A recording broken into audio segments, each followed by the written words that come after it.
Hello everyone, a beautiful good morning to all. सुप्रभात and welcome back to my channel. I am Pooja. I know अभी कुछ दिन हमारे current affairs delay हो गए हैं बिकॉज मैं लीव पर थी, मैं बाहर गई हुई थी, बट कोई बात नहीं। जो भी हमारी पेंडेंसी है, जो भी हमारे करंट अफेयर्स रह गए हैं, उन सभी को यहाँ पर हम दो इम्पॉर्टेंट सेशन में कवर करने वाले हैं। आज अभी हम जो 9 AM का सेशन देख रहे हैं, इसमें हम 14 एंड 15 ऑफ सितंबर के सभी इम्पॉर्टेंट करंट अफेयर जैसे कि गवर्नमेंट स्कीम है, इंपॉर्टेंट अपॉइंटमेंट है, ईरानी कप है, सुब्रतो कप है, ऐसे कई सारे न्यूज को हम यहाँ पे कवर करेंगे विथ लॉट्स ऑफ एमसीक्यू। और ऑब्वियस सी बात है, वीडियो के एंड में एक इंपॉर्टेंट एमसीक्यू भी होगा, क्वेश्चन ऑफ द डे भी होगा, जिसका आंसर आप मुझे कमेंट सेक्शन में प्रोवाइड करेंगे। सेकेंड पार्ट हम लेकर आएंगे 12 PM पर, और 12 PM पे जो सेकेंड पार्ट आएगा उसमें हम 16 एंड 17 ऑफ सितंबर के सभी इंपॉर्टेंट करंट अफेयर्स को डिस्कस कर लेंगे। इस तरीके से जो भी आपके करंट अफेयर्स रह गए हैं वो यहाँ पे विथ एमसीक्यू कवर हो जाएंगे। क्लियर है? सो स्टार्ट कर लेते हैं डेली करंट अफेयर्स में 14 एंड 15 ऑफ सितंबर के सभी इंपॉर्टेंट करंट अफेयर्स। सबसे पहले बात करते हैं कि इस पर्टिकुलर ड्यूरेशन में हमने कौन कौन से इंपॉर्टेंट डे सेलिब्रेट किए हैं। सो 14 ऑफ सितंबर को हमने सेलिब्रेट किया हिंदी दिवस। पहली बार हिंदी दिवस को 1953 में सेलिब्रेट किया गया था। यहाँ पर मैं आपको क्लियर कर दूं कि हमारी कोई भी नेशनल लैंग्वेज नहीं है। Hindi as well as English हमारी ऑफिशियल लैंग्वेज आपको देखने को मिलेगी। आप सभी लोगों ने कॉन्स्टिट्यूंट असेंबली मतलब संविधान सभा के बारे में सुना होगा। तो कॉन्स्टिट्यूंट असेंबली ने 14 ऑफ सितंबर 1949 में एक रेजोल्यूशन पास किया था और कहा था कि हम हिंदी को रिकॉग्नाइज करते हैं as a official language. That's why 14 of सितंबर को एवरी ईयर हम हिंदी दिवस के रूप में सेलिब्रेट करते हैं। याद रखेंगे 26 ऑफ जनवरी 1950 को जब हमारे संविधान को लागू किया गया था, अडॉप्ट किया गया था कॉन्स्टिट्यूशन को, तब रिकॉग्नाइज किया गया था हिंदी एंड इंग्लिश को हमारी ऑफिशियल लैंग्वेज। इसलिए 14 ऑफ सितंबर इंपॉर्टेंट है। अब अगेन यहाँ पे कंफ्यूज मत होना, हम बात कर रहे हैं अभी नेशनल हिंदी दिवस के बारे में। तो नेशनल हिंदी डे हम 14 ऑफ सितंबर को सेलिब्रेट करते हैं। वहीं अगर हम बात करते हैं world Hindi day, so world Hindi day हम 10 ऑफ जनवरी को सेलिब्रेट करते हैं। तो कंफ्यूज मत होना नेशनल एंड वर्ल्ड के बीच में। फर्स्ट वर्ल्ड हिंदी डे या कॉन्फ्रेंस, पहली जो वर्ल्ड हिंदी कॉन्फ्रेंस है वो 1975 में नागपुर में हुई थी, महाराष्ट्र में। ठीक है, नागपुर महाराष्ट्र में हुई थी। इसलिए हम इस दिन को रिकॉग्नाइज करने के लिए 10 ऑफ जनवरी को वर्ल्ड हिंदी डे सेलिब्रेट करते हैं सिंस 2006, 2006 से। ठीक है, डन। अगर यहाँ पे मेंशन एक बहुत important line, constitution of India does not give any language the status of national language as I told you. Hindi Devanagari script is the official language of the central government and union as per the article 343। तो कहां पर हिंदी भाषा को recognise किया गया है as a official language? तो आपका आर्टिकल हो जाएगा article 343। Very very important article, इस आर्टिकल को भूलना नहीं है। ठीक है, नेक्स्ट है, अब यहाँ पे जो हिंदी दिवस हमारा सेलिब्रेशन हो रहा है, इसकी हम सेलिब्रेट कर रहे हैं 75th एनिवर्सरी। ठीक है, तो 75th एनिवर्सरी में यहाँ पर कुछ ना कुछ हमने कार्यक्रम किए होंगे, कॉन्फ्रेंसेस की होंगी और कुछ नए इनिशिएटिव्स को भी लॉन्च किया होगा। सो फोर्थ अखिल भारतीय राजभाषा सम्मेलन, department of official language under the union ministry of home affairs, इन्होंने ऑर्गेनाइज किया था फोर्थ अखिल भारतीय राज्यसभा सम्मेलन नई दिल्ली में 14 एंड 15 ऑफ सितंबर को on the occasion of Hindi दिवस 2024। ठीक है, पहला फर्स्ट अखिल भारतीय राज्यसभा सम्मेलन कहाँ हुआ था? वाराणसी में हुआ था 2021 में। सेकंड सूरत गुजरात में हुआ था 2022 में। थर्ड पुणे महाराष्ट्र में, और फोर्थ नंबर का इसको ऑर्गेनाइज किया गया न्यू दिल्ली में। ठीक है, इस ओकेजन पे हमारे union home minister Amit Shah ने लॉन्च किया भारतीय भाषा अनुभाग। भारतीय भाषा अनुभाग को यहाँ पे लॉन्च किया गया। ये क्या करेगा? इसका पर्पस है हिंदी भाषा को प्रमोट करना। हमारा जो डीपीएसपी है उसमें भी लिखा है कि हम हिंदी भाषा को प्रमोट करेंगे। ठीक है, द अनुभाग aims to promote the development of Hindi and other Indian languages and establish better coordination between these languages। और रिसेंटली हमने डायमंड जुबली सेलिब्रेशन किया है, मतलब 75th एनिवर्सरी सेलिब्रेट की है हमारे नेशनल हिंदी दिवस की। इसलिए यहाँ पर एक स्पेशल मैगजीन भी लॉन्च की गई है, राजभाषा भारती मैगजीन। ठीक है, एक स्टैम्प के साथ साथ यहाँ पर एक स्पेशल कॉइन को भी इशू किया गया था। डन इतनी चीजें, ये सारा सेलिब्रेशन अभी 14th ऑफ सितंबर को हुआ है।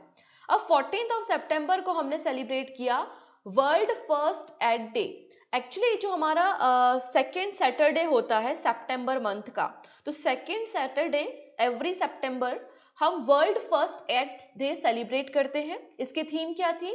First aid and sport ready set respond, ये आपको थीम देखने को मिल जाएगी।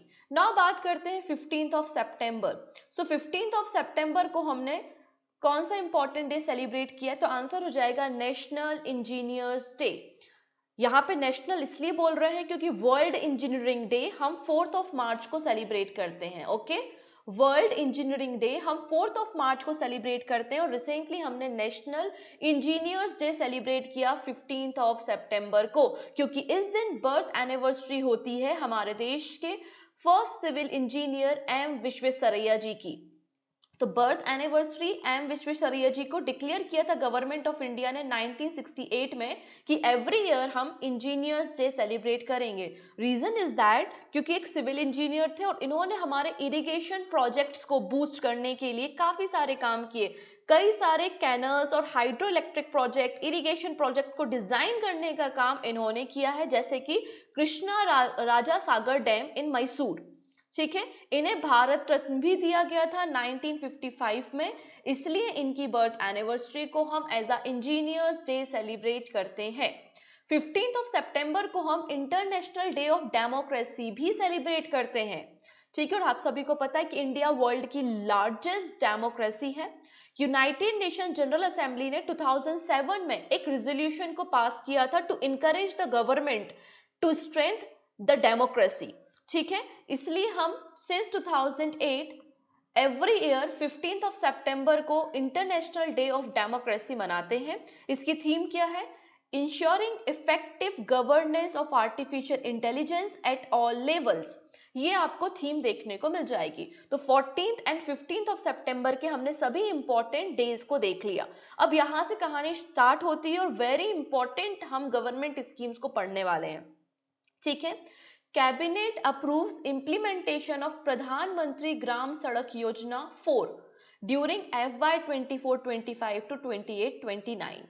ठीक है, बजट में इन्होंने अनाउंसमेंट किया था। अभी बजट में जो भी अनाउंसमेंट हुई है उनका एग्जीक्यूशन एक्चुअली चल रहा है, तो ये उसी एग्जीक्यूशन का पार्ट आपको देखने को मिल जाएगा। कैबिनेट ने रिसेंटली 70,125 करोड़ 70,125 करोड़ रुपीस की प्रधानमंत्री ग्राम सड़क योजना फेज 4 को लॉन्च किया है during the period of 24-25 to 28-29। You have to remember this particular period, you have to remember this particular budget, और ये फेज 4 आपको देखने को मिलेगा। आइए हम इसके कुछ इंपॉर्टेंट हाइलाइट्स को डिस्कस करेंगे।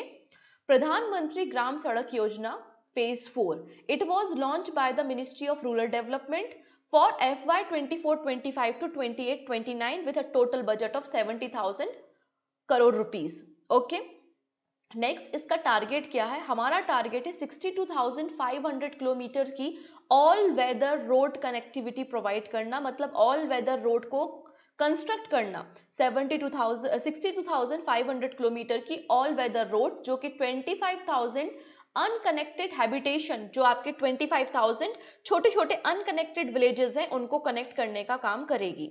ठीक है, अब ये अनकनेक्टेड हैबिटेशन के लिए क्या कोई कंडीशन है, क्या कोई क्राइटेरिया है? आंसर है यस।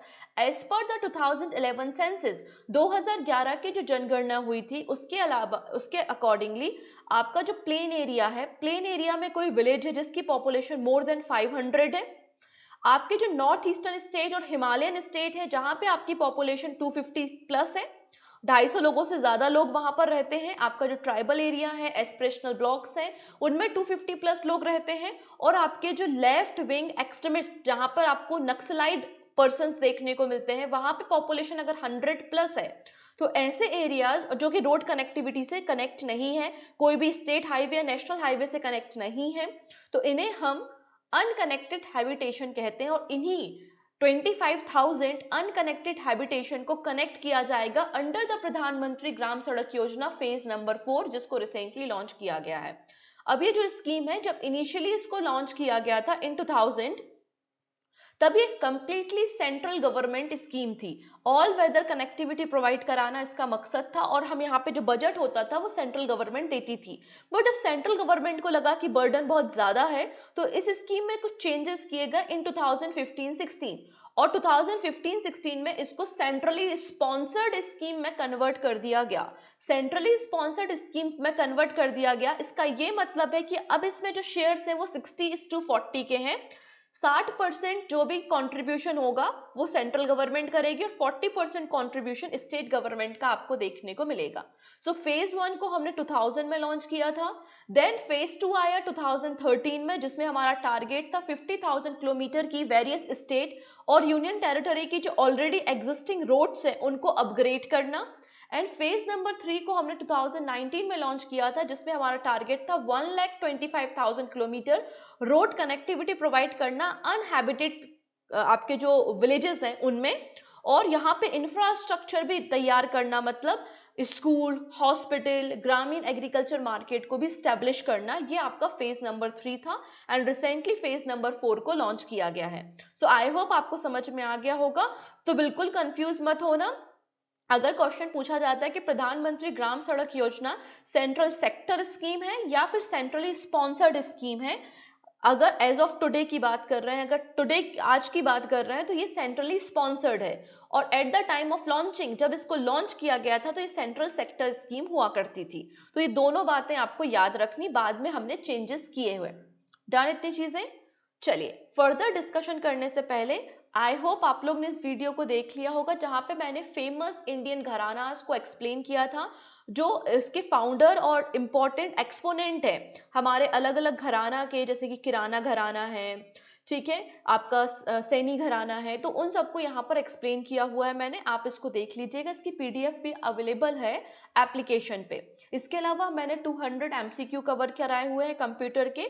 टॉपिक वाइज कवरेज है, मतलब आपका फंडामेंटल हो गया, फिर प्रिंटर के क्वेश्चन हो गए, आपके जो शॉर्टकट कीज हैं, आपका MS Excel, MS PowerPoint है, मतलब ओएसआई मॉडल, टोपोलॉजी, वो सब कुछ यहाँ पे कवर किया है एमसीक्यू फॉर्मेट में। तो 200 एमसीक्यूज आपको यहाँ पे मिल जाएंगे। इसकी पीडीएफ भी अवेलेबल है। इन वीडियोस को आप देख सकते हो प्लेलिस्ट में जाकर, और इनके पीडीएफ को डाउनलोड कर सकते हो एप्लीकेशन से, ठीक है। सिंपली आप प्ले स्टोर पे जाना और सर्च करना पूजा जैन क्लासेस, तो एक एप्लीकेशन मिलेगा, आप उसे डाउनलोड करके इस सारी पीडीएफ्स को भी डाउनलोड कर सकते हो।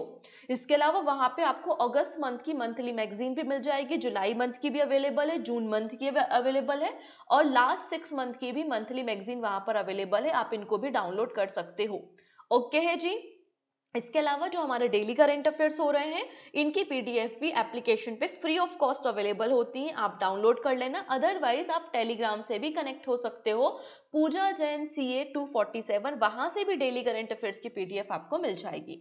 डन। तो जल्दी से एक काम कर दो, वीडियो की लिंक को शेयर कर दो अपने फ्रेंड्स के साथ, और पहली बार चैनल पे आ रहा है तो चैनल को सब्सक्राइब कर लो, जिससे अपकमिंग क्लासेस के नोटिफिकेशन आपको मिल सके। चलिए अगली स्कीम के बारे में बात करेंगे, मिशन मौसम। ठीक है, नाम से समझ में आ रहा है मौसम। मौसम क्या करेगा? वेदर से रिलेटेड इंफॉर्मेशन देगा, वेदर फोरकास्टिंग करने का काम करेगा, बस यही है आपका मिशन मौसम। तो cabinet approves mission Mausam to create more weather ready and climate smart Bharat, ठीक है, with total budget of 2000 crore rupees for the period of 2 years। तो 2 सालों के लिए 2000 करोड़ रुपए के साथ मिशन मौसम को लॉन्च किया गया है बाय द कैबिनेट। इसका पर्पस क्या है? एक्सट्रीम वेदर इवेंट्स, जो हम और एक्सट्रीम ऐसी कंडीशन जो इंपैक्ट करती हैं क्लाइमेट चेंज को, उनको मॉनिटर करना, उनकी फोरकास्टिंग करना, ये इसका पर्पस है। तो फोकस एरिया है accuracy, modelling, radar satellite and accurate forecasting, ये इसके प्राइमरी फोकस एरिया देखने को मिलेंगे। अब इसके लिए जो एप्लीकेशन है उसको डिजाइन किसने किया है, कौन इसको इंप्लीमेंट कर रहा है? The mission will be implemented by the Indian meteorological department, it is IMD, Indian institute of tropical meteorology and national centre for medium range weather forecasting. ये 3 इंपॉर्टेंट इंस्टीट्यूट है जो मिनिस्ट्री ऑफ अर्थ साइंस के अंदर operate होते हैं। ये तीनों मिलकर मिशन मौसम को फोरकास्ट करेंगे, मिशन मौसम को इंप्लीमेंट करेंगे एंड सपोर्ट करेंगे। इससे क्या फायदा होगा? It will improve monitoring and early warning system in agriculture sector, disaster management, defence और अदर हमारे जो रिसोर्सेज है उनकी इंफॉर्मेशन हमको यहाँ से मिलेगी। चलिए, अब अगली एक और स्कीम अप्रूव की है कैबिनेट ने, जिसका नाम है पीएम ई ड्राइव स्कीम। आप लोगों ने सुना होगा, एक ऑलरेडी एग्जिस्टिंग स्कीम थी जिसका नाम है फेम। फेम का ही रिप्लेसमेंट एक नई स्कीम लॉन्च की गई है, पीएम ई ड्राइव स्कीम। जैसे कि फेम स्कीम का पर्पस क्या था? हमारे देश में इलेक्ट्रिकल व्हीकल्स को प्रमोट करना। सिमिलर यहाँ पर भी इसका स्कीम का एजेंडा क्या है? इलेक्ट्रिकल व्हीकल को प्रमोट करना। ठीक है, तो सबसे पहले इसका एब्रीविएशन देखेंगे, फुल फॉर्म इंपॉर्टेंट हो जाता है। So PM electric drive revolution in innovative vehicle enhancement, ये आपका पीएम ई ड्राइव स्कीम है। इसको मिनिस्ट्री ऑफ हैवी इंडस्ट्री ने रिसेंटली लॉन्च किया है, अप्रूव किया है, जिसका टोटल बजट 10,900 करोड़ रुपीस है for the period of 2 years. तो 2 सालों के लिए 10,900 करोड़ रुपए के बजट के साथ पीएम ई ड्राइव स्कीम को लॉन्च किया है for the promotion of electric mobility in India. ठीक है, यहाँ पे ये रिप्लेसमेंट किसका है? फेम स्कीम का रिप्लेसमेंट है। फेम का मतलब है faster adoption and manufacturing of hybrid and electric vehicles. इसमें हमारा टारगेट है कि हम 25 लाख टू व्हीलर्स, जो आपके टू व्हीलर इलेक्ट्रिक हैं, उनको सपोर्ट करेंगे। 3.16 लाख थ्री व्हीलर्स और आपका 14,000 आपकी ई बसेस को यहाँ पर रेडी करना है, उनके लिए इंसेंटिव प्रोवाइड करना है। ये आपका टारगेट है under the PM E drive scheme. Additionally, Cabinet has also approved PM E-Bus Seva Payment Security Mechanism. PM E-Bus Seva payment security mechanism, इसको शॉर्ट में कहा है पीएसएम, इसको भी गवर्नमेंट ने अप्रूव किया है for the procurement and the operation of the e buses. जैसे कि अगर कोई वेंडर है, उसको प्रोक्योर करनी है, खरीदनी है ई बसेस, तो उसके लिए पीएम ई बस सेवा पेमेंट सिक्योरिटी मैकेनिज्म को लॉन्च किया गया है विथ अ बजट कितना है? 3,435 crore rupees, roll out of over 38,000 e buses. ठीक है, अब अगर हम बात करते हैं about the PM E drive scheme, इसके क्या मेजर कंपोनेंट है? तो मेजर कंपोनेंट में सबसे पहले जो आपके टू व्हीलर, थ्री व्हीलर्स है इलेक्ट्रिक, ई एम्बुलेंस, ई ट्रक और ई बस, और इमर्जिंग जो आपके ईवी हैं और चार्जिंग स्टेशंस हैं, उनको डेवलप करना, उनकी सप्लाई और डिमांड को इंश्योर करना और उसके लिए इंसेंटिव प्रोवाइड करना, ये इसका पर्पस है। Installation of electric vehicle public charging station in selected CTs on the selected highways. Obviously बात है, आप ईवी को तभी सपोर्ट कर पाओगे जो आपके पास प्रॉपर चार्जिंग स्टेशन होंगे, इसको सपोर्ट करना है। Provision for procurement of the e buses for the public transport, और पब्लिक ट्रांसपोर्टेशन के लिए अभी हमारे जो डीजल बसेस चलती हैं उनको रिमूव करके, उनको फेज आउट करके हमें ई बसेस को प्रमोट करना है, तो इसलिए इन सर्विसेज को, इस स्कीम को लॉन्च किया गया है। इसके अलावा ई एम्बुलेंस डिप्लॉयमेंट, यहाँ पर ई एम्बुलेंस हमारी जो हेल्थ केयर से एसोसिएटेड फैसिलिटी है, एम्बुलेंस है, उसको भी इलेक्ट्रिक करना है। इसको हमें क्या करना है? इलेक्ट्रिक करना है, जिसके लिए 500 करोड़ रुपए का बजट है। ई ट्रक्स के लिए 500 करोड़ रुपए का बजट अलॉटमेंट है। Different charging station selected cities और सिलेक्टेड हाईवेज में बिल्ड करने के लिए 2000 करोड़ रुपीस का बजट रखा गया है। और यहाँ पे 780 करोड़ रुपीस है for upgradation of testing agencies. तो इस तरीके से पीएम ई ड्राइव स्कीम को रिसेंटली कैबिनेट ने अप्रूव किया। अभी हम इन पे बेस्ड क्वेश्चन देखेंगे तो आपको और क्लियरिटी होगी कि कैसे क्वेश्चंस पूछे जा सकते हैं एग्जाम में। चलिए, अगली स्कीम के बारे में बात करते हैं। आयुष्मान भारत प्रधानमंत्री जन आरोग्य योजना काफी ज्यादा जानी मानी स्कीम है, काफी बार न्यूज में रहती है, और आई होप आपको यह भी पता होगा कि इस पर्टिकुलर स्कीम को कब लॉन्च किया गया। अगर पता है तो जल्दी से आप कमेंट कर दो मुझे, अदरवाइज वीडियो में तो आपको इन्फॉर्मेशन मिलेगी ही मिलेगी। ठीक है, cabinet approve 5 lakh rupees health insurance for the senior citizen above 70 year. यहाँ पर यूनियन कैबिनेट ने एक नया फैसला लिया है कि 5 लाख रुपए दिए जाएंगे health coverage, health insurance for all senior citizen जिनकी एज 70 ईयर एंड अबव है, रिगार्डलेस ऑफ देयर इनकम। कोई भी फर्क नहीं पड़ता कि आपकी इनकम क्या है, आपका सोशियो इकोनॉमी स्टेटस क्या है, इस बात से कोई फर्क नहीं पड़ता। अगर कोई भी सीनियर सिटीजन है जिसकी एज 70 ईयर एंड प्लस है, उसको 5 लाख रुपीस का यहाँ पे हेल्थ इंश्योरेंस कवर किया जाएगा under the Ayushman Bharat Pradhan Mantri Jan Arogya Yojana.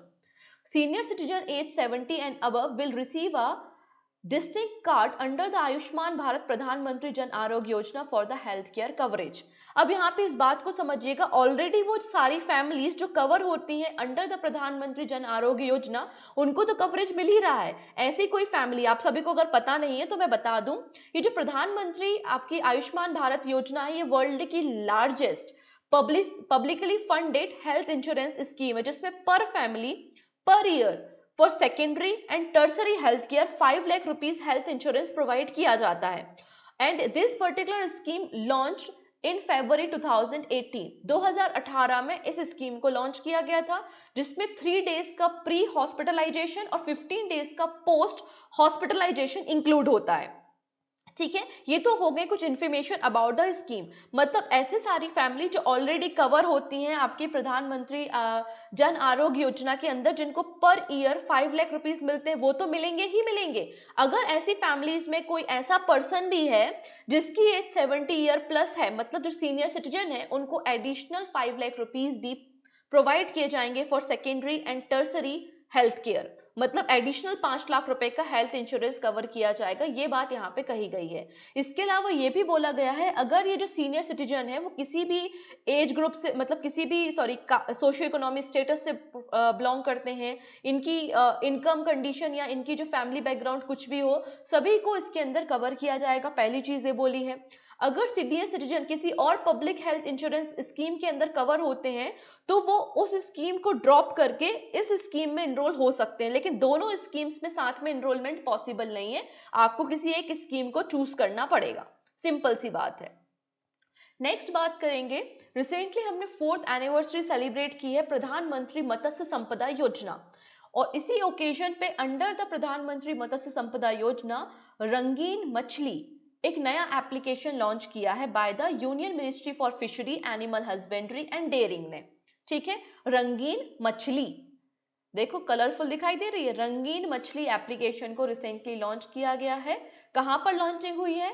ICAR central institute of fresh water aquaculture Bhubaneswar में इसको लॉन्च किया गया है, सपोर्टेड बाय द प्रधानमंत्री मत्स्य संपदा योजना।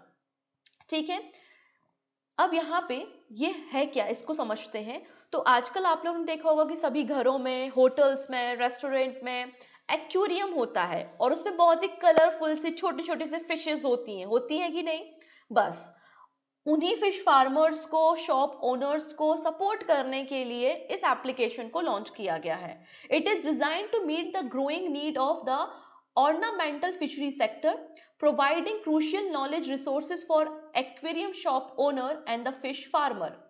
और ये कई सारी लैंग्वेजेस में अवेलेबल होगा और इंफॉर्मेशन देगा about the fish species in 8 Indian languages. 8 अलग अलग भाषाओं में ये अवेलेबल होगा। अब प्रधानमंत्री मत्स्य संपदा योजना, इसको लॉन्च किया गया था 2020 में, 2020 में। इसका पर्पस था कि जो फिशरमैन है उनकी इनकम को डबल करना, and it focus on the sustainable development of India's fishery sector as a part of आत्मनिर्भर भारत स्कीम। अब एक और एप्लीकेशन लॉन्च किया गया है बाय द ONDC, जैसे कि Flipkart, Amazon e commerce platform है। सिमिलर मेड इन इंडिया एक ई कॉमर्स प्लेटफॉर्म जो कि हमारे स्मॉल बिजनेसमैन, स्मॉल शॉपकीपर्स को प्रमोट करने के लिए तैयार किया गया है, उसका नाम ONDC है, open network for digital commerce. ठीक है, अब ONDC ने रिसेंटली एक नया एप्लीकेशन लॉन्च किया है which is Sarathi app. Okay, ONDC has launch the Sarathi app. Sarathi app with the collaboration of Bhashini के कोलैबोरेशन के साथ इसको लॉन्च किया गया है to allow firms to develop buyer side application with a multilingual support. Initially ये 5 लैंग्वेजेस में अवेलेबल है और बाद में इसको एक्सटेंड करके 22 लैंग्वेजेस में अवेलेबल कराया जाएगा। अभी इनिशियली आपको ये 5 लैंग्वेजेस में मिलेगा, हिंदी, इंग्लिश, मराठी, बंगाली एंड तमिल। ठीक है, इसका पर्पस क्या है? बायर साइड के लिए एक यूजर फ्रेंडली और मल्टीलिंगुअल मल्टीपल सपोर्ट के लिए एक एप्लीकेशन को तैयार करना, जिसका नाम है सारथी application. The future objective is add to support for all 22 languages। Bhashini supports to ensure complete linguistic coverage throughout the India। ये B2B बिजनेस, मतलब B2B business to business application आपको देखने को मिलेगा to help its business businesses create a customize experience for the multilingual customer. Now बात करते हैं about the ONDC. ONDC को डीपीआईआईटी ने क्रिएट किया है, department for promotion of industry and internal trade. इन्होंने इसे क्रिएट किया है ओएनडीसी को कब? दिसंबर 2021 में। दिसंबर 2021 में, ठीक है। It was established in December 2021 with an initial investment from the Quality Council of India and the Protein EGOB Technologies Limited। इन्होंने मिलकर इसको तैयार किया है। नेक्स्ट आता है ईरानी कप। तो ईरानी कप किस स्पोर्ट से आता है? क्रिकेट। क्रिकेट से एसोसिएटेड है ईरानी कप। पहले इसको डिसाइड किया गया था, शेड्यूल किया गया था इन मुंबई, बट रिसेंटली इसकी लोकेशन को चेंज करके लखनऊ कर दिया गया है। That's why it is a news, ठीक है। So Irani cup 2024 to be played in Lucknow from 1 October to 5 October. 1 October से लेकर 5 अक्टूबर के बीच में ईरानी कप खेला जाएगा। कहाँ पे? लखनऊ में। पहले इसको मुंबई में होना था, रिसेंटली इसको शिफ्ट कर दिया गया है। The match will be played between the Ranji trophy winner, ठीक है, Ranji trophy winner and the best of India side selected by the national selection committee. इनके बीच में ईरानी कप खेला जाएगा। वेन्यू क्या है? Bharat Ratna Shri Atal Bihari Vajpayee Ekana cricket stadium in Lucknow. तो यहाँ पे ऐसा भी तो स्टैटिक क्वेश्चन बन सकता है ना, स्टैटिक जीके, की भारत रत्न श्री अटल बिहारी वाजपेयी एकाना क्रिकेट ग्राउंड कहाँ पर है? सो आंसर हो जाएगा लखनऊ में है। एक बार एमपीपीएससी ने, पता है कैसा क्वेश्चन पूछा था? एमपीपीएससी ने पूछा था कि भारत रत्न श्री अटल बिहारी वाजपेयी एकाना स्टेडियम या एकाना ग्राउंड जो कि लखनऊ में है, वो किस गेम से है? मतलब हॉकी खेला जाता है, क्रिकेट खेला जाता है, फुटबॉल खेला जाता है, इस तरीके से क्वेश्चन में पूछ लिया जाते हैं। तो आपको क्रिकेट भी याद रखना है, लोकेशन भी याद रखना है। ईरानी कप की बात करें तो ईरानी कप की शुरुआत 1959-60 में की गई थी, ठीक है। डन, क्रिकेट से एसोसिएटेड है। नेक्स्ट आता है सुबर्तो कप, और सुबर्तो कप आपको देखने को मिलता है फुटबॉल से। जैसे कि डूरंड कप होता है फुटबॉल से, वैसे ही सुबर्तो कप भी आपको फुटबॉल से रिलेटेड देखने को मिलेगा। Recently 63rd edition of Subroto cup international football tournament conclude हुआ है, खत्म हुआ है। कहां पर? न्यू दिल्ली में, ठीक है। सुबर्तो कप एक इंटर स्कूल फुटबॉल टूर्नामेंट है जिसमें कई सारे स्कूल के बच्चे पार्टिसिपेट करते हैं। अंडर 17 ये खेला जाता है, ठीक है, जिसमें कई सारे फॉरेन स्कूल की टीम भी यहाँ पे पार्टिसिपेट करती हैं। जैसे कि यहाँ पे आप देखेंगे बांग्लादेश, नेपाल, श्रीलंका के भी स्कूल टीम्स ने यहाँ पर अंडर 17 बॉयज कैटेगरी में पार्टिसिपेट किया हुआ था, ठीक है। तो अब बात कर लेते हैं विनर कौन रहा है। तो 63rd नंबर का Subroto cup international football tournament किसने जीता है? मणिपुर के टीजी इंग्लिश स्कूल ने जीता है। मणिपुर के टीजी इंग्लिश स्कूल ने जीता है। और मेघालय के क्रिश्चियन हायर सेकेंडरी स्कूल को, ठीक है, मेघालय के क्रिश्चियन हायर सेकेंडरी स्कूल को डिफीट करके इन्होंने इस टाइटल को लिफ्ट करने का काम किया है। पहली बार सुबर्तो कप 1960 में हुआ था न्यू दिल्ली में, ठीक है। और अभी अगर हम बात करते हैं डूरंड कप रिसेंटली कंक्लूड हुआ है, और पहली बार डूरंड कप के टाइटल को लिफ्ट किसने किया है? North east United football club की टीम ने इसको लिफ्ट करने का काम किया है, जो कि जॉन इब्राहिम की टीम आपको देखने को मिलेगी। और इन्होंने मोहन बागान को डिफीट करने का काम किया है in the Durand cup final. Okay है जी। चलिए अब यहाँ पे बात करते हैं कुछ इंपॉर्टेंट बुक्स के बारे में। पहली बुक है 9 yard sari. 9 yard sari basically एक इंडियन, एक तमिल ब्राह्मण फैमिली जो किस तरीके से सिंगापुर, सिडनी और न्यूयॉर्क में स्प्रेड है, फैली हुई है, तो उनके बारे में यहाँ पर बताया गया है। 9 yard sari which is written by Indian origin literature, Indian origin writer, जिनका नाम क्या है? प्रशांति राम। ये प्रशांति राम है। इनको रिसेंटली सिंगापुर लिटरेचर प्राइज दिया गया है।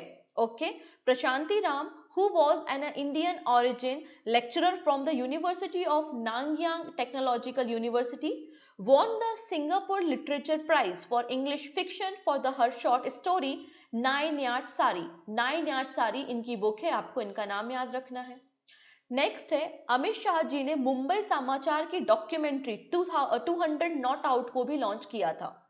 200 नॉट आउट ये मुंबई समाचार की डॉक्यूमेंट्री है जिसको रिसेंटली अमित शाह जी ने लॉन्च किया था, क्योंकि 200 ईयर्स कंप्लीट हो गए हैं मुंबई समाचार के। ठीक है, जिसमें 200 ईयर की जो जर्नी है एशिया के ओल्डेस्ट न्यूज़पेपर मुंबई समाचार, उसके बारे में यहाँ पे बताया गया है। Entering its 203 year of publication, Mumbai Samachar has become an integral part of the Mumbai identity, और इसका काफी ज्यादा कंट्रीब्यूशन रहा है हमारे फ्रीडम स्ट्रगल में। फ्रीडम स्ट्रगल में भी काफी ज्यादा कंट्रीब्यूशन आपको मुंबई समाचार को देखने को मिलेगा। तो मुंबई समाचार को 200 साल पूरे हो गए हैं, इसलिए 200 नॉट आउट एक डॉक्यूमेंट्री रिलीज की गई है बाय द अमित शाह। ठीक है, अगर हम बात करते हैं मुंबई समाचार के प्रेजेंट मैनेजिंग डायरेक्टर के बारे में, तो प्रेजेंट मैनेजिंग डायरेक्टर आपको एच.एन. कामा देखने को मिलेंगे। एच.एन. कामा, यहाँ पर देख सकते हैं आप, ये मुंबई समाचार है। उस समय गुजराती लैंग्वेज में पब्लिश होता था, इंग्लिश लैंग्वेज में पब्लिश होता था, और 1822 में इसको स्टार्ट किया गया था। इसलिए बोला जा रहा है कि एशिया का ये ओल्डेस्ट कंटिन्यूसली पब्लिश्ड होने वाला न्यूज़पेपर आपको मिल जाएगा मुंबई समाचार। 1822 में इसको स्टार्ट किया गया था गुजराती भाषा में और इंग्लिश भाषा में। किसने स्टार्ट किया था? फरदुनजी मर्जवान ने। ठीक है, नेक्स्ट है एक ऑटोबायोग्राफी मतलब आत्मकथा, ठीक है, जिसका नाम है 5 decades in politics. 5 decades in politics, और इसको लिखा किसने है, ये किसकी ऑटोबायोग्राफी है? आंसर हो जाएगा farmer union minister Sushil Kumar Shinde, जो कि सीएम रह चुके हैं महाराष्ट्र स्टेट के। ठीक है, तो ex politician former union minister Sushil Kumar Shinde ने, इनका जो 50 ईयर की जर्नी रही है इन पॉलिटिक्स, किस तरीके से एक लेबरर की तरह काम किया करते थे, फिर किस तरीके से शरद पवार जी से मुलाकात होती है, पॉलिटिक्स में एंट्री करते हैं, तो इन्होंने अपने 50 सालों का जो पॉलिटिकल जर्नी है वो इस बुक में मेंशन किया है, 5 डिकेड्स इन पॉलिटिक्स। ये इनकी ऑटोबायोग्राफी है, और इनको लिखने में मदद किसने की है? एक जर्नलिस्ट है जिनका नाम है राशिद किदवई। तो राशिद किदवई और सुशील कुमार सिंधे ने मिलकर इसको लॉन्च किया है, और ये ऑटोबायोग्राफी आपको सुशील कुमार सिंधे की मिलेगी। सुशील कुमार सिंधे महाराष्ट्र के सीएम रहे हैं फ्रॉम 2003 टू 2004, 2003 से 2004 के बीच में। इसके अलावा इन्होंने union home minister from 2012 to 14 भी होल्ड किया है। गवर्नर ऑफ आंध्र प्रदेश भी रहे हैं 2004 से 2006 के बीच में। ठीक है, चलिए अब बात करते हैं आइसलैंड के बारे में। आप यहाँ देख सकते हैं अटलांटिक ओशियन और नॉर्वेजियन सी में यहाँ पर आपको एक आइलैंड देश देखने को मिल रहा है जिसका नाम है आइसलैंड। आइसलैंड जहाँ पे करेंसी आपको पेसो देखने को मिलती है। Recently ambassador to the Iceland किसे अपॉइंट किया है? आर रविंदर।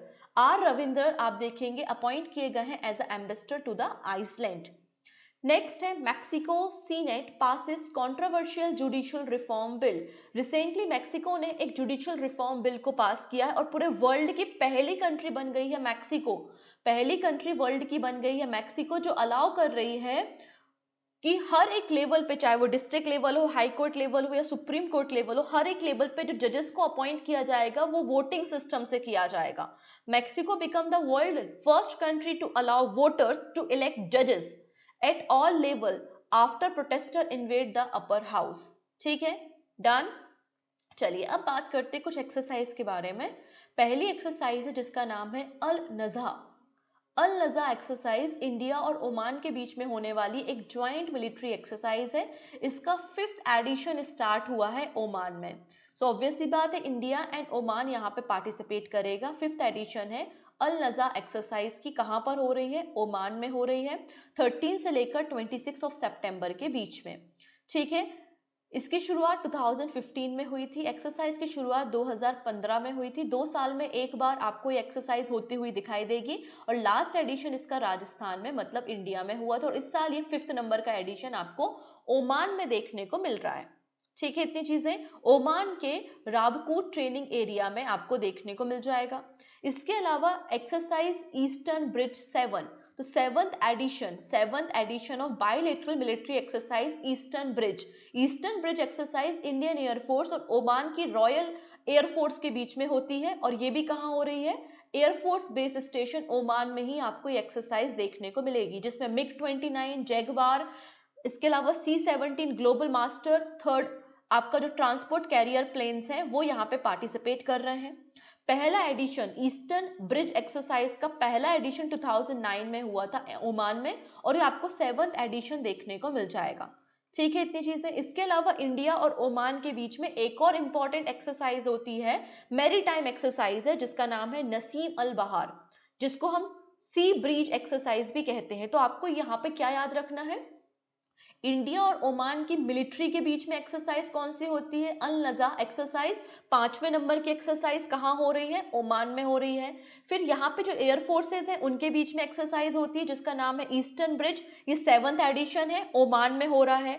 और हमारे और ओमान की जो नेवीज हैं उनके बीच में जो एक्सरसाइज होती है उसका नाम है सी ब्रीज एक्सरसाइज, जिसको हम नसीम अल बहार एक्सरसाइज के नाम से भी जानते हैं। ठीक है, चलिए नेक्स्ट बात करेंगे, NASA to send $5 billion Europa Clipper in October. तो Europa, we know that Europa क्या है, यूरोपा आपको एक मून देखने को मिलेगा, एक सैटेलाइट देखने को मिलेगा जो कि जुपिटर का सैटेलाइट है, जुपिटर का सैटेलाइट है, बृहस्पति ग्रह का सैटेलाइट यूरोपा। तो यूरोपा में आइस में या वाटर की डिस्कवरी करने के लिए नासा अक्टूबर में एक नया मिशन लॉन्च करेगा जिसका नाम है Europa clipper mission with $5 billion support. So NASA is preparing for the launch of Europa Clipper spacecraft on the 10th of October. This $5 billion mission will explore one of the Jupiter largest moon जिसका नाम है Europa. इसका purpose क्या है, इसका purpose है कि water और जो आइस वहां पर अवेलेबल है उसमें वाटर वगैरह की डिस्कवरी करना इसका पर्पस है।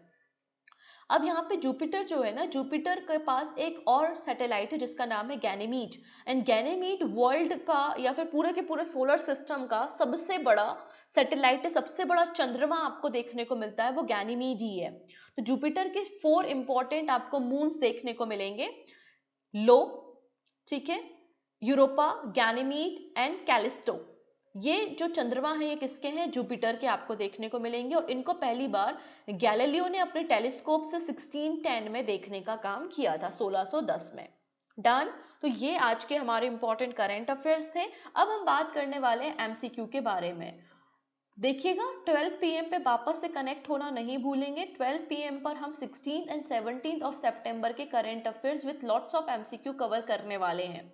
ठीक है, तो यहाँ से यहाँ मतलब आज 12 बजे तक आपका सभी इंपॉर्टेंट करंट अफेयर्स कवर हो जाएंगे, और फिर कल से हम 18 ऑफ सितंबर से स्टार्ट करेंगे जैसा कि हमारा डिस्कशन होता है। ठीक है, चलिए क्वेश्चन आंसर देखेंगे। रिसेंटली गवर्नमेंट ऑफ इंडिया ने हमारे देश में हमारे जो हायर एजुकेशन इंस्टीट्यूट हैं उसमें रिसर्च कैपेबिलिटीज को इन्हांस करने के लिए एक नया प्रोग्राम लॉन्च किया है जिसका नाम है पेयर प्रोग्राम। यहाँ पर पेयर में पी का क्या मतलब है ये पूछा जा रहा है। तो पेयर में पी का मतलब होता है यहाँ पे partnership. Option number B is the right answer, option number B बिल्कुल करेक्ट हो जाएगा। In September 2024, how many nurses were awarded the National Florence Nightingale Award? तो यहाँ पर मैंने आपको नेशनल फ्लोरेंस नाइटिंगेल अवार्ड्स के बारे में बात की थी। टोटल कितने लोगों को ये अवार्ड मिला है, कितनी नर्सेस को मिला है, आंसर हो जाएगा 15 नर्सेस को दिया गया है, option number B. In September 2024, India hosted blank edition of Asia Pacific Ministerial Conference on the Civil Aviation, organized by the International Civil Aviation Organization and Ministry of Civil Aviation। तो recently India ने 2nd edition Asia Pacific ministerial conference on civil aviation को host करने का काम किया है, option number B. चलिए आज हमने इस स्कीम को डिस्कस किया था, इसी के रिगार्डिंग आपको एमसीक्यू मिल गया है कि प्रधानमंत्री ग्राम सड़क योजना फेज 4 के रिगार्डिंग कौन से स्टेटमेंट करेक्ट हैं। Cabinet approved the implementation of Pradhan Mantri Gram Sadak Yojana 4 during the FY 24-25 to 28-29 with a total budget of 70,125 crore rupees. Under this scheme, 62,500 km all-weather road will be provided to unconnected habitation. कौन से statement correct है, तो अभी हमने देखा कि सभी के सभी स्टेटमेंट आपको करेक्ट देखने को मिल जाएंगे, option number D. The Union Cabinet chaired by the Prime Minister Narendra Modi has approved Mission Mausam with a total budget of blank for the period of 2 years. तो यहाँ पर मिशन मौसम को recently 2000 crore rupees के budget के साथ 2 years के लिए रिसेंटली लॉन्च किया गया है, option number B is the right answer. Defense Minister Rajnath Singh has inaugurated the India Defense Aviation Exposition IDAX 24 को किस सिटी में ऑर्गेनाइज किया गया, इनॉग्रेट किया गया, आंसर हो जाएगा जोधपुर, जोधपुर में। ठीक है, ITAX 24 highlights the significant advancement and the contribution of Indian aviation industry. Deepali Thapa, recently ये न्यूज में है, पूछा जा रहा है कि दीपाली थापा किस स्पोर्ट से एसोसिएटेड है, बॉक्सिंग, वेटलिफ्टिंग, बैडमिंटन या फिर आर्चरी। सो आंसर हो जाएगा बॉक्सिंग। ठीक है, Indian boxer Deepali Thapa become the first ever Asian school girl champion. ठीक है, इंडियन बॉक्सर है दीपाली थापा और इन्होंने हिस्ट्री क्रिएट की है, ये पहली एशियन स्कूल गर्ल बन गई हैं, स्कूल गर्ल चैंपियन बन गई हैं यूएई में। ओके है जी। नेक्स्ट है, union cabinet chair by the prime minister Modi has approved health coverage to all senior citizen age blank and above irrespective of income under the flagship scheme Ayushman Bharat Pradhan Mantri Jan Arogya Yojana. तो answer क्या हो जाएगा, 70 years। Option number C is the right answer. Next, यहां पर cabinet ने recently PME drive scheme को approval दिया है, पीएमई ड्राइव स्कीम को अप्रूवल दिया है for the promotion of electric mobility in the country. इस स्कीम का बजट 10,900 करोड़ रुपीस है for the period of blank, कितने सालों के लिए, तो अभी हमने देखा for the period of 2 years। Option number B is the right answer. Next, in September 2024 Paralympic champion blank and blank were announced as the Election Commission of India's national icon for the person with disability। Election commission of India ने national icon किसे बनाया है for the PWD category के लिए, जिससे लोगों को encourage किया जा सके वोटिंग में पार्टिसिपेट करने के लिए।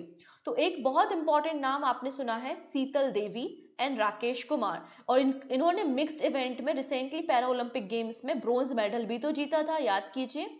ठीक है, तो Sheetal Devi and Rakesh Kumar is the right answer, option number B. ठीक है, नेक्स्ट है, and Indian origin lecturer Prashanti Ram, Prashanti Ram ने recently Singapore literature prize for English fiction जीता है। पूछा जा रहा है इनकी बुक का क्या नाम है, तो बुक का नाम है 9 yard sari. Option number D is the right answer. Next, prime minister Narendra Modi ने सेमिकॉन इंडिया 2024 को ऑर्गेनाइज किया था, इनॉग्रेट किया था, कहां पर, यूपी में। What is the theme of Semicon India 2024, Semicon India 2024 की थीम क्या है, आंसर हो जाएगा option number C, shaping the semiconductor future.